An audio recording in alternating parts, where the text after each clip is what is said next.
Fantastic views, exciting destinations, and no traffic jams. Trains connect almost every major city in Europe through a 250,000 kilometre rail network. When travelling by train, the journey itself is often the highlight. On these routes you'll have sweeping views and meaningful cultural stops. And occasionally some luxury. Let's explore 7 of the most beautiful train routes in Europe. All aboard!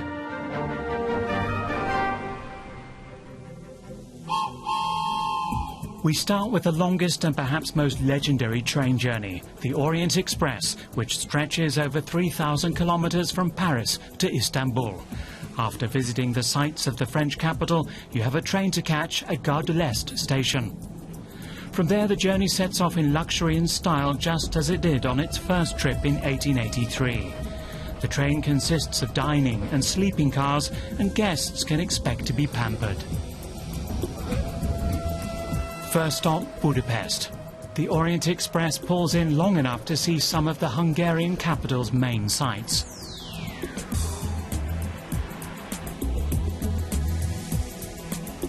The original Orient Express was the setting for numerous books and movies, especially during its heyday in the 1920s. Nowadays, the luxury train only makes this route across Europe twice a year for a steep price. The 6-day trip to Istanbul costs around 22,000 euros per person.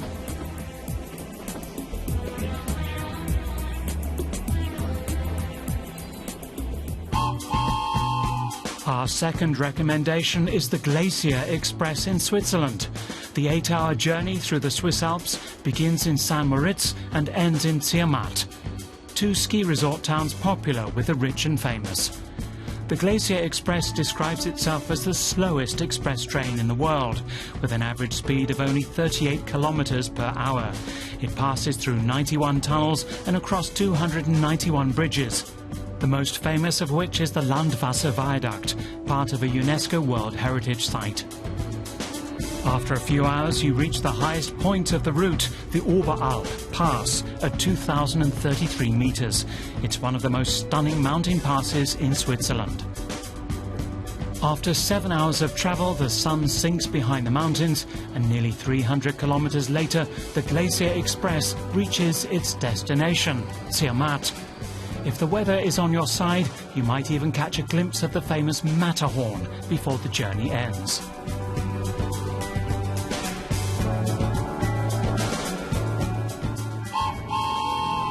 Our next European train tip is Germany's Middle Rhine Railway, which runs 180 kilometers from Cologne to Mainz. The route winds along the Rhine River, past ancient castles, vineyards and impressive rock formations.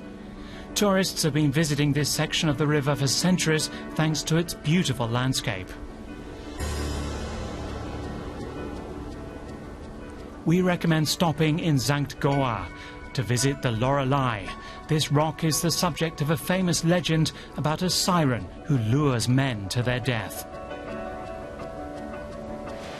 The next stop is Bingen, where you can marvel at the famous Mouse Tower.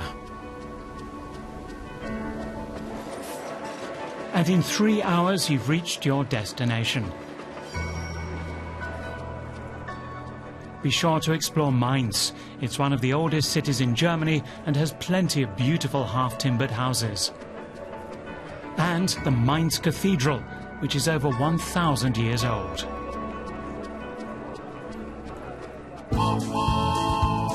Now we're off to Scotland to ride the Jacobite steam train from Fort William to Baulig. This journey is often hailed as one of the most beautiful in the world, and it gained extra fame as the model for the Hogwarts Express in the Harry Potter movies. The train travels 135 kilometres along the west coast of the Scottish Highlands. The route's most iconic highlight is the ride across the Glenfinnan Viaduct. This bridge was built in the late 19th century and is considered the longest concrete railway viaduct in Scotland. Your first stop is Glenfinnan, home to a small museum that covers everything about the train's history.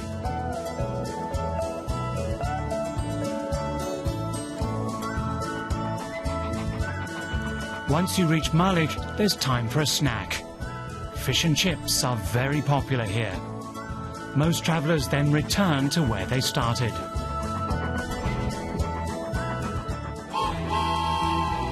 Our next train journey takes you across the Spanish island of Mallorca from Palma to Sóller. The Ferrocarril de Sóller, as it's called, even has its own station. Time seems to have stood still on this journey, with the line operating since 1912 and many carriages with restored original parts. Although trains aren't a common way to get around Mallorca, this ride is a must. The line passes through 13 tunnels and winds around tight curves as it climbs about 200 meters in altitude over a relatively short distance. After roughly an hour, the train reaches Sóller, where picturesque streets and squares bear the mark of the town's prosperity from orange cultivation. And don't miss the tram, a charming little sibling of the Tren de Sóller, which takes you the 5 kilometers to Port de Sóller. This small harbour town is the perfect place to end the day by the sea.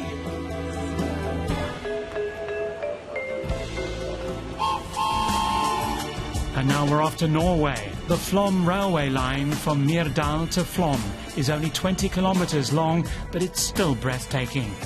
The route descends around 800 meters to the shore of the Ørland fjord. The first stop is the Husfossen waterfall, which also feeds a small hydroelectric station. Norway's abundant hydropower provides the electricity that powers the Flåm railway. And it's not just the landscape that's impressive, but also the route itself. 18 of the 20 tunnels were painstakingly carved into the rock around 100 years ago using dynamite and pickaxes. Your next stop is Berekvam, a special station on the otherwise single-track line. This is the only place where trains from both directions can pass each other. The deeper we go, the more the valley opens, and the first houses of Flåm appear. After less than an hour's journey, the ride comes to an end.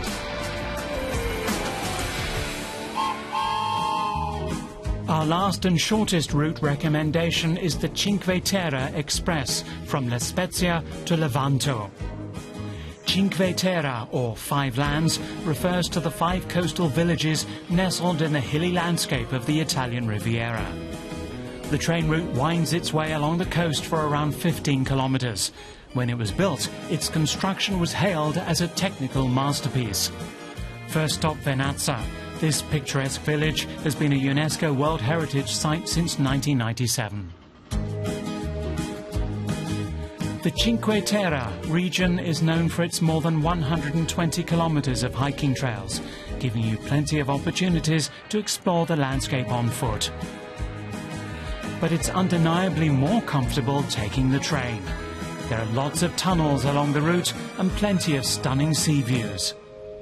Be sure to spend some time in the town of Monterosso al Mare to taste wine and cuisine from the region.